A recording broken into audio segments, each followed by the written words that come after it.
Welcome back to the Fashionably Late Pod. I'm your host, Matt Dillon.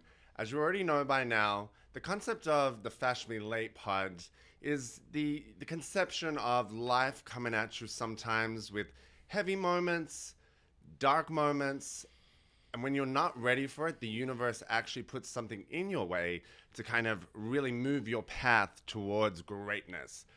I came across my guest today via Instagram, and I really was taken aback by his kind of genesis story. DC Banks, Ninja Warrior, fitness content creator, so many things, my brother, that you do. So we're going to get into it today. Welcome to the podcast, my friend.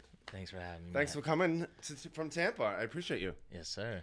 Okay, so I want to really get into the vulnerability of who you are and that backstory being kind of this genesis of pushing you through.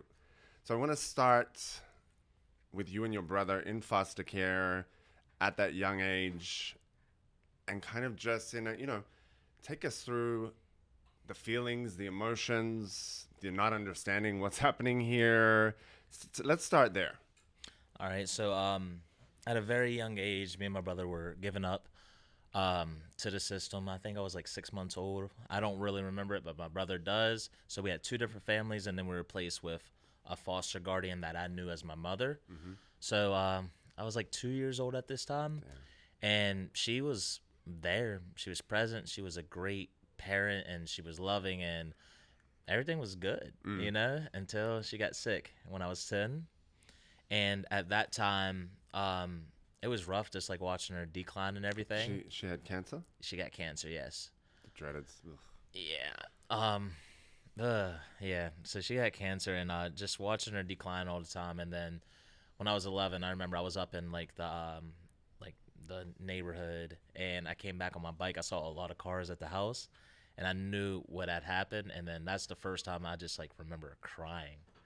So stay there with that. Stay there with that, because I think the podcast is about like these moments in life that usually perhaps come later. And everybody has, perceived struggles in life, but this is like being in the system, being given up by your birth parents, and then having that one ray of light just be ripped from you so tragically.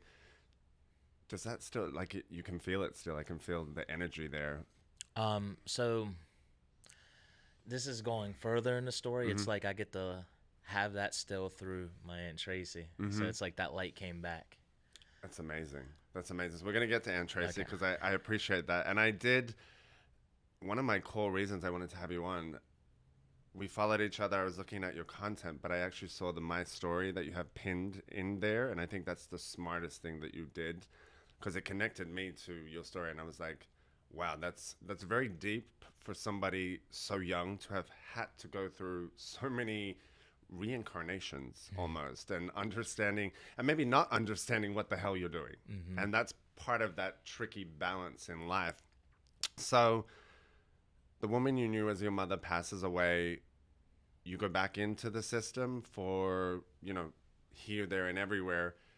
Let's go to Aunt Tracy, because I think that's a defining factor in your kind of a big rebirth. Let's talk about that, and perhaps that being your foster mom that you recognize as your mother kind of coming into being like, yo, Tracy, let's get this together. You know what I mean? Yeah. She's like, I'm up here. Let's do this right now. So tell us about, I guess, when Aunt Tracy was like, hang on a second, you're going to stay with me. So whenever she died, my foster mom, I went into another foster home, and it was not the greatest. And that was just a lot of growing up time for me. Like, I had to grow up real quick and make a lot of decisions at that time. But toward the end of that stint with this foster parent, I slipped up and told my social worker something. I didn't mean to, but it was the biggest blessing in disguise. And I told her like what was going. Well, I didn't even tell her what was going on, but I just told her I hadn't seen the guardian. I see her like once a week at church. I mean, shit. And, I saw her at church. Okay. Damn. And she, the social worker did their investigation, and then basically removed me from that household the next day. And then Aunt Tracy is the person that came to tell me the news. And at that point, I thought I was going to be like shipped away from my friends, away from everything. And that was the saddest thing for me. And she took it upon herself to step up and take the foster parent classes and take me in at 17. That's I want to just touch on that. You slipped up. I feel like that was the universe actually just communicating through you, and perhaps the greater powers upstairs being like, I don't believe in slip-ups. I believe that the universe will really propel you to say whatever's on your mind. It might have been like a little bit of a whoopsie, but I think that was meant to happen, because otherwise you would have just been in a vicious cycle, and that's kind of terrifying. I have to just shake your hand and be like, I'm so like, it's crazy that you're here, because I would have myself, I ain't that strong. I'm strong now, but I wasn't back then. So to think about all that you went through in your formative years is kind of, it's impressive. I got a lot of admiration for you, but it's scary as hell to think about what could have been. Yeah. So blessings to Aunt Tracy. We love you, girl. Yes. Because I feel like she was the glue that stuck this together and really gave you a home base again. Again. So let's talk about, let's find the lighter end of that spectrum now. I want to look at how involving yourself in physical sports activities and what have you gave you an outlet to find other people and to grow your social circle in a way, because I mean, the foster care story ran for a big part of your life. Like, you were there. Did you share that with people? Were you open about that vulnerability vibe? Now I think now you're a great example of a man that is not afraid to open and be vulnerable with an audience. That probably wasn't the case back then. Not at all. Speak on that, because I think that arc and like finding your people. How do you find your people when your life is like constantly in a whirlpool? So during the time after she died, my outlets were just becoming good at things. Okay. And mostly sports was the main thing, and then it got to like other fields. Like, one was the piano. I mean, you want to go? I was like, and it was just like, I'm gonna do this. Yes, and it just came from nowhere. But it's just like I wanted to feel accepted in all these different groups. So if I got good, then they would respect me, and I'd be accepted. I understand that. I understand that very, very well. So a lot of those different outlets to mask my emotions. They were just distractions, because now when I got back with myself, that's where all these feelings that I'm not able to talk about, they're just building up to the point of I thought about taking my own life, because I thought it might be easier. But I'm glad. Easier for you, or easier for, this is a dark question. Easier for you, or you felt like a burden to people, so easier for them, or a little bit of both? I feel I didn't think anybody like loved me or wanted me, so just easier for me. I felt that, yeah. That's a lot. I just felt obviously abandoned, because she died. That's not me. I can't change that. And then my dad leaving my life, it's just people that I love just leave. So that was the trauma right there. I mean, the dice kept rolling over and over for you. It didn't stop. But listen, I'm glad that you're still here. Let's continue. We got a little, let's continue. But I'm like, the universe again stepped up, and it was like, that's the whole, like, the fashion me late side of things. I was like, you did a lot of those moments again and again and again, probably earlier than you were meant to. Yeah. But you wouldn't be the person that you were right now, right here, on the trajectory of where you're going, if you didn't go, I mean, God, people get one or two hiccups along the way. I feel like you got multiple chapters in a book to get through. So let's talk about, you did activities, you learned things, you wanted to be great at those things, and that way they would accept you and what have you. How has that changed now as a man? Do you still chase acceptance? Is it still tingling there? Or you're like, no. You're going to take me as me? Exactly. He's like, see that? I was Yeah. like, let's talk some real shit. Come on now. Yeah, I really don't care what people think. Like Beautifully- I just know who I am. I love Yes. myself. I know myself. I love the Lord, and that's all. That's accept me or don't. It's all good. So there's a vulnerability of you as a masculine man being able to say, I love myself, I love this, all of that. How did you get to that arc to be there? Because you went from, I wouldn't say you were people pleasing, considering what you went through. Almost was the Ish. trying to be. I would say it was your ricochet and your point of thing. It's actually very smart what you did. Because to grow and to find things, when I was a kid and coming out at school and you're gay, you're this, I found my group with people and I was like, I'm going to be the best at this. I'm going to be the best at this. I'm going to be the best at this. It's actually a very, like, I think it's psychology that you trained yourself to be that because you found crews and you found this. So it's interesting saying that you had that non-vulnerability and you kept a lot in. Yes. To now being that, boss and being like, you like it, you don't, it doesn't affect me. So take us through where was that turning point? So when I got removed from the household at 17, after I slipped up and told my social worker, did I say that earlier? Okay. Yeah. Aunt Tracy, she took me in, and while I was living with her for 3 months, football season was about to start, and I wrote down some goals. And I don't know where this happened. I never had anybody tell me about goals or anything, but You probably didn't have many people tell you about many things. So you had to just universe. Somebody. And I know within those 3 months, the thing that I was neglected from was like love, confidence, belief, like anything. I didn't have any of that. And Tracy gave me all three of those.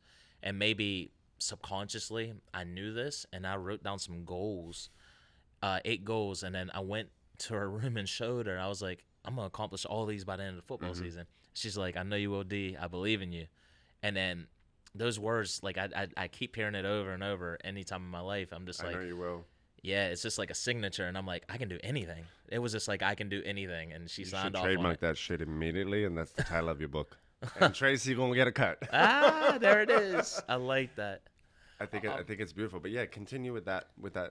So I wrote them down, and as soon as she said that, it's almost like I wasn't allowed to fail. And when I tell you, I became obsessed with my goals, and by the end of the season, I got 6 of the 8. 2 were out of my control. Okay. I got all my goals basically. Wow. 2 were out of my control, but yeah. And after that, I knew I could do anything, and then I just start setting goals after that. Setting goals. I think you'd had, my God, a decade plus of lifing you to make it to Aunt Tracy, who gave you a comfortable space to say, you can do it, you can be that. And I think that's, from looking outside in, that's very much the catalyst for, I can feel it. I can feel it in your energy when you speak about her, that it's exciting it's that click moment. And she gave you the space to have that. And now that you're in the mix of a lot of things, you've done a lot of great stuff, but you're in the mix of, I think, like putting puzzle pieces together of where you want to go. So I want to talk about Aunt Tracy a little bit more, because I do think that what does she think of everything that you've done? I mean, she's just proud of me. Like, and she still supports me with anything. And I do some chaotic things, but she's always check that Instagram. I'm behind like, should me. we do this? Should we not? That's crazy. Still you're supportive through obviously it all. very close with her. It's connective. So let's talk about trying, the branding side of you. But I want to talk about Ninja Warrior, because I think that's very interesting, and that kind of puts you out on the map in a bigger way. I want to talk about it in its totality, though. What that feeling was for you as a kid that had nobody around to say you can do something until Aunt Tracy. What did that feel like watching yourself back on television? I'm gonna share a story real quick. Hit it. This is one I shared it a couple times, but not too many times. When I was in middle school, so I'm in with this. I'm in the crazy years with that foster guardian. middle school. One of my friend's dads, like he came to every game of his sons, and we were always on the same team. Anytime I scored a touchdown, hit a home run, whatever it was, DC Hollywood, man, DC Oh, I Hollywood. love that. And then he told me that this through 7th grade and 8th grade. And then one day I just asked him, I was like, why do you call me DC Hollywood? He's like, DC, man, you're going to be in Hollywood one day, Oh, I man. love that. That's dope. And I remember, I'm like, what? And then my buddy still remembers this. He remembers. And then let's even play with this. Last year, semifinals, Ninja Warrior, we're in LA, Universal in Hollywood. I know that. I know that. I'm just, we had to wait a second before we went on stage, and I had at least 5 minutes. And then when I was standing there, I was just like, DC Hollywood. DC, you're in Hollywood on national TV. Yeah. Millions of people. It was a moment, and I have the clip too. Like they were just doing B-roll, and I have the clip when I like, wow. Yeah, it was, yeah. I get the tingles because that truly is what Fashion Me Lady is about. You had a long period of time where life was lifing you, and you didn't want to, you went through the stage of not wanting to be there. But that moment, I'm glad you got a clip of that because that's truly what life is about. Mm-hmm. Being able to take that and live in a moment sometimes. We live in life and it's a fast life. And I always sit back and I lead a very fast life and I don't really take pause a lot. But it's like hearing those kind of moments makes me want to take more pause in life because it's like you've done great stuff. We've all done moments and it's like it sometimes gets lost on us because we're in the grind of that. And I think that's some advice there to really force yourself to take pause sometimes before the universe kicks your ass one more time and makes you pause. You don't want to get to the makes you pause part. I think it's really beautiful and poetic because a lot of people are up above looking down on you. And I think being able to reflect and have gratitude is such an important part to God, to the woman that raised you and was your mother figure, to the people that are living and rolling with you. So I think that's a beautiful anecdote about Ninja Warrior. Obviously the physicality of it, I think you were born to do this. I think you were definitely born to do this. Let's talk about this because, I'm in fashion, I'm in pop culture, I'm an entertainer. I'll tap dance anybody at the door and show them what's happening. Talk about the entertainer part because that's what this show is about. So you have to have the physical agility, but you have to put on a show for people. Where does that come from inside you? You're like, bitch, I'm a natural born performer. I feel like I've just always been a performer. Even if I wasn't talking on camera when I first started content creation, I performed well. If a camera got on me, I knew I had to execute. Oh, that's why we're friends. I'm like, what? Yeah. Yeah, so I started my content creation journey with some bizarre workouts. Well, I started with just educational stuff, and then I got into bizarre type workouts or whatever. And yeah, I knew when the camera was on, I had to execute. Even if I failed, I wasn't stopping until I got it. Sometimes there's glory in those fails too, as I know very well. That's interesting. So, how do you harness that showman, so to speak? Because I was like, I think there are a lot of people that do a lot of shit on Instagram or social media or platforms, content creators, influencers. There's depths and levels to people, but I do think that there's an energy that one gives out that really connects to an audience. And I think the best thing that I've seen you do is share that story, your Genesis story, but your content is fun. It feels like it's not hyper bro-y, it's not hyper this, it's hyper life. And I love that you give an insight into a good living life. And that's why I was like, oh, this cat's cool. This cat's cool.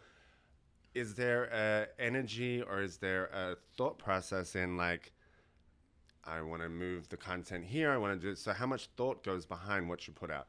Or is it gut? It's just whatever I want to put out. So it's heart. There's no direction. I just go and I want to lead with authenticity, at all times. What does that mean to you? Just being real. What does that mean to you? Being real. Now you're giving you buzz and just authenticity and being real. What's real DC Banks? Real DC Banks is being vulnerable and being a real person. Being through someone that goes through real struggles, they have real successes, but they have real struggles as well, and not masking it for the internet. Perfectly said. I think a lot of people are terrified to do that. Yes. But a lot of people haven't gone through what you've gone through. So I think you had a crash course in learning vulnerability and identifying how to connect with a human. And I think not having connections with people young and feeling displaced multiple times, that probably gave you a mental advantage to be like, oh, I know when you did identify Aunt Tracy and when you did have your mom, that it really was like, that's what goodness is, and that's what that is, and that makes me feel good. So being able to parlay that to people that are watching you, because you would have fitness people that rock with you, the chicks, the gays, or the peoples. So you got to find your balance in like what's attractive to them and what's going to be great. And I think that you definitely give a slice of life vibe. It's not always fitness, it's conversations, you can be deep. Do you ever feel like if you funneled to something, you would like really ricochet, or you feel like you found your good balance? So I feel like if you did just stay in one lane of one thing, obviously you're going to go up, but that's it. Like that's Correct. the only lane you can stay in. Yes. Me, I'm glad I'm doing what I'm doing because I have had success. It hasn't been like that, but it's going at its own speed and its own time. And I have found my lane, and I've had my success within my lane without having to stay in one. So, yeah. I think that's a really important look at consistency. I think that you've had a long journey to get to here, and life is not a race, and life is like one step, one step, one step. And I think if you execute it in that way, come with humbleness, come with understanding that there's no limit to what you can do, because I think you've been through enough already. I don't know whether life can give you everything. Maybe, life has a funny way of turning up fashionably late and being like, you ready for one more surprise, brother? Yes. So I want to talk about, do you want to have a family one day? Yeah, absolutely. Okay, so how would you be a father to a child, given that you've had a really, you didn't have a role model of that. So how would you be a parent? What would you do? Well, I'd let them know, like I'd make them be seen. I'd let them know that they're loved, let them be seen, and just let them do whatever. Like when I say whatever, like let them choose whatever path they want to go down. Of course, I'm gonna be there, but I'm not gonna hold your hand. I'm gonna let you make your mistakes, but I'm gonna help you correct it as well. But just letting them figure out their own lane, whatever they want to do, and just support them in whatever they want to do. I think that's a really interesting. Have you thought about that before? Just not too often, but You're gonna think about it now that I brought it up. yeah. Because I was sitting here looking at you, I was like, you didn't really have that example. So it was like, at some point in your life, I feel like you're gonna really want to be like, you're like, oh, let them make it. You're gonna handhold them. Yeah. You're like, come here, let me have.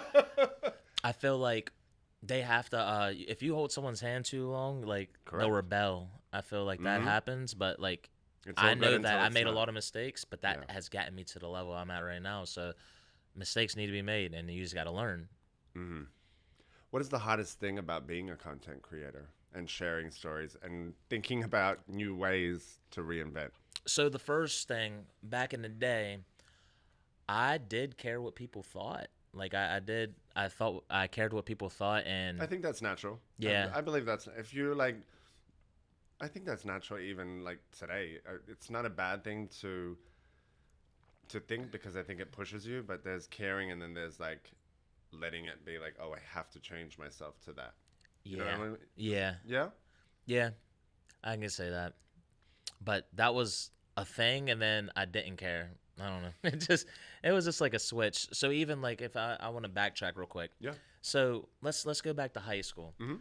I was always called the whitest black person. Let's play with that. And I was called the whitest, wait, you were called the I was whitest? called the whitest black person. I was called the blackest white person. All right. That's so crazy. Yeah. So because I'm the guy, I will snowboard, I can ice skate, That's crazy. rollerblade, skateboard, everything. So like since I'm doing sports that are predominantly white, I'm the white boy, black dude. It was That's silly. great. Kids are Kids cruel. They are. Trust them, they are. And then you realize the schoolyard is like this little bit of slice of life. When you look back at it, I always said when I left the school gates, the last day of high school forever. I didn't realize it then, but that was like a placemat and a kind of grid of how life. And I was like, damn, I could have managed. I could. And it's a terrible word, but you know, I'm in PR and I gotta manipulate shit and do shit. I was like, damn, if I had just manipulated my way, I would have been a boss at that shit. Yeah. I was like, that's like a little thing, and then you realize it's not that big. The schoolyard is like, life is way worse. Yeah. Life is way worse, and then it's not when the perspective shifts. So, and I was thinking your story. It's admirable to think. Did you ever get tired? Like, obviously, you considered certain things, but were there moments where you're like, this sharing and this thing, when did that turn, the sharing part of like, I'm going to share who I am? That was in the works for the last 2 years, and I finally built up the confidence this year. Yeah. It was just, I don't want people in. I don't want to let people in. It was just still that trauma response. Which is and then totally. and then I was just like, I know myself. I love myself. I know God. No one can write my narrative. It's me. It's my life. It's my story. And nobody is going to write it for you. So unless you start to write it, you got nothing. Mm-hmm. And you're going to let all of that struggle and that grit that you went through, paired with all the great things that have happened and will happen, you're going to write it best. Mm-hmm. Or a book deal with a ghostwriter and $1 million check. Okay? Hey. Maybe that, you got to get that coins. Got to get that coin. So I want to kind of bring it to the finale of this, but I want to talk about, I heard in another interview on my friend's podcast, Make Me Good,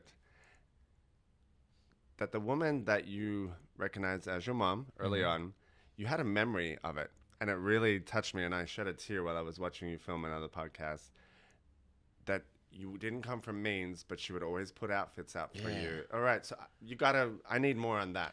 Because how old? So I was with her from like 2 to 11.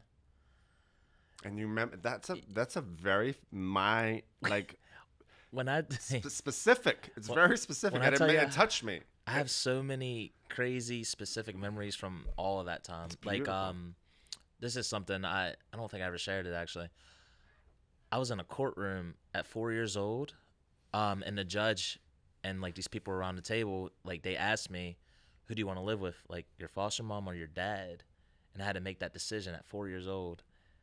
And I made the decision. I'm glad I chose her, because I don't think that would have been a good path. But that says a lot about this. Who's that? I'm speechless. Shit. But that was at 4 years old, and I remember that that's the first time I made a decision, I feel like.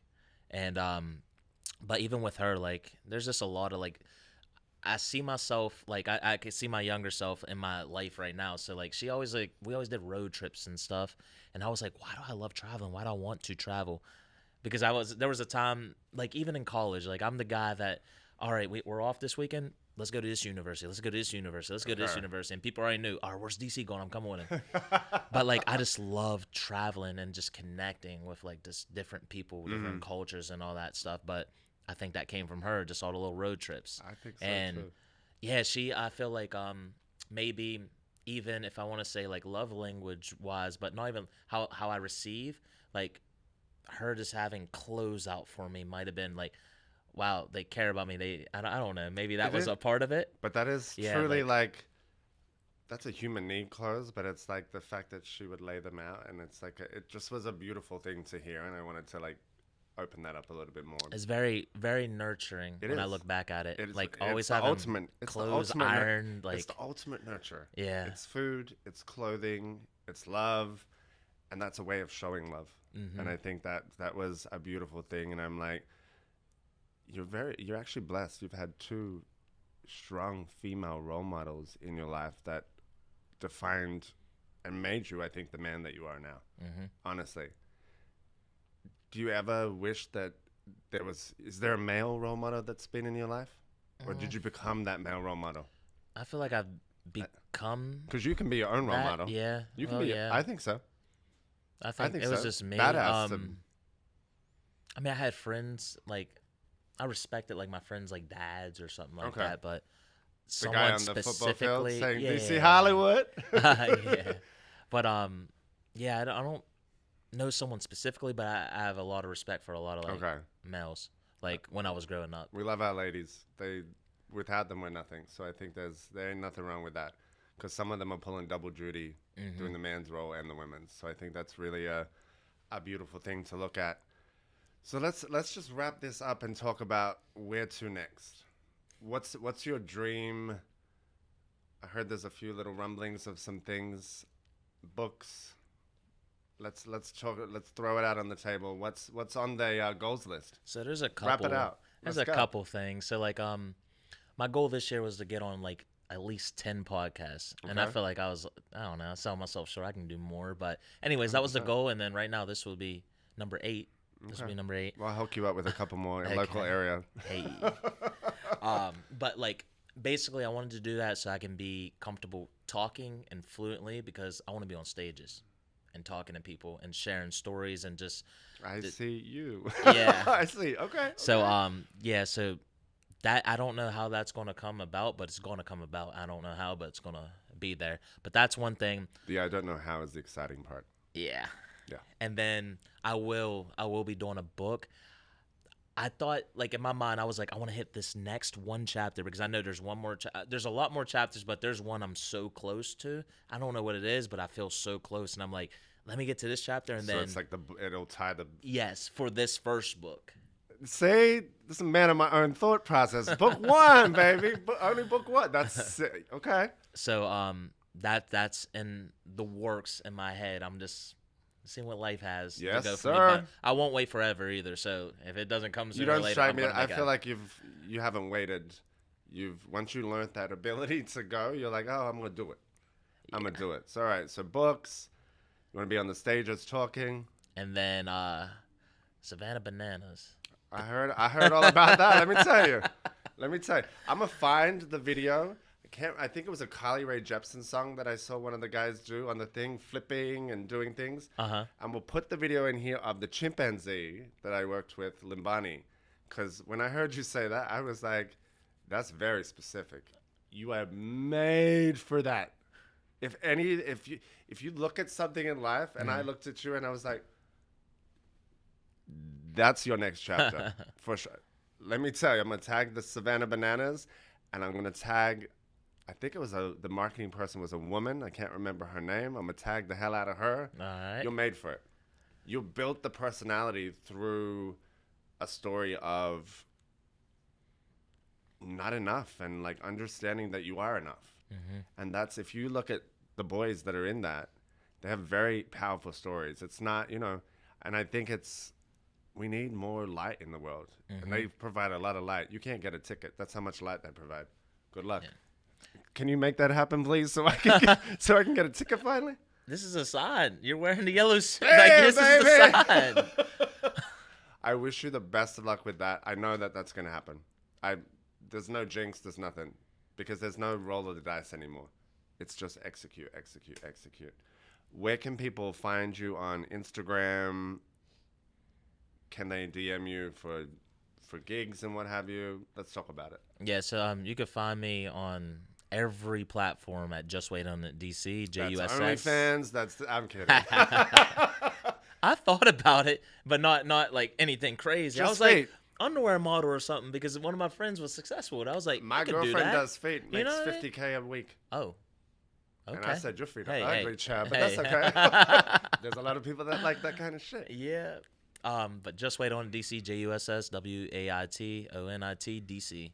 And then in every bio, I have my email, There you go. dcbanks25@gmail.com. I wish you all the success moving forward. I think that you are the epitome of what it means for life to give you those moments where it repeats sometimes a really dark, toxic cycle of loss, and then there's that glimmer of hope, and it's like you're an example of the human spirit of humans actually being that connective hope for you. So you've had two very strong examples. let this be a moment for everybody that watches and listens to this to be like, our problems, everybody has problems, but a lot of them I think are first world problems. Even I try to like buck up Charlie, and I'm like, this, you're a great example for our future Appreciate men. you, man. And yeah, I got nothing more to say. DC Banks, follow him. Thanks for being on time too, not being Fash Me Later. Just had to throw that in there. He rolled right in, baby. All right, until next time, guys. I'm Matt Dillon. Peace.